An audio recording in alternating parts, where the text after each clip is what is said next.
നമ്മളിപ്പോൾ വന്നിരിക്കുന്നത് ഉസ്ബെക്കിസ്ഥാനിലെ ലോക ഫേമസ് ആയിട്ടുള്ള പുലാഫ് കഴിക്കാനാണ്. പുലാഫ്. അപ്പം പുലാഫിന് ഏറ്റവും പേരുകേട്ട സ്ഥലമാണ് ഉസ്ബെക്കിസ്ഥാൻ. ഇതാണ് സാധാരണ പുലാഫ് ഉണ്ടാക്കുന്നത്.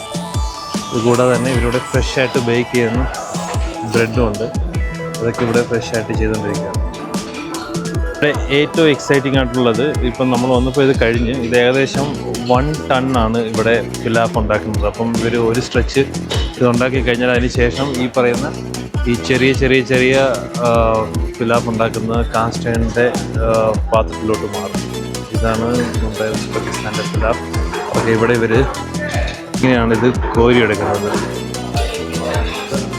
ഈ പുലാഫ് എന്ന് പറയുന്നത് ഇവർ കാസ്റ്റ് അയണിൻ്റെ ഈ വലിയ പോട്ടിലോട്ട് അത്യാവശ്യം കുറച്ച് ഓയിലിനകത്ത് ഈ ബീഫിൻ്റെയോ അല്ലെങ്കിൽ ലാമ്പിൻ്റെ വലിയ ഫാറ്റിൻ്റെ വലിയ ചങ്ക്സ് ഇട്ടിട്ട് അതിങ്ങനെ കുക്ക് ചെയ്ത് ആ ഫാറ്റ് ഉരുകി വരുന്ന ഫാറ്റിലാണ് അവർ ഈ ക്യാരറ്റ്, അതായത് മഞ്ഞ കളറും നമ്മുടെ സാധാരണ ഓറഞ്ച് കളറുള്ള ക്യാരറ്റ് ഇട്ട് കുക്ക് ചെയ്ത് അതിലേക്ക് ഈ പറഞ്ഞ നട്ട്സും ഡ്രൈ ഫ്രൂട്ട്സും ഒക്കെ ഇട്ട് റൈസ് ഇട്ട് കുക്ക് ചെയ്തെടുക്കുന്നതാണ് ഈ പുലാഫ്.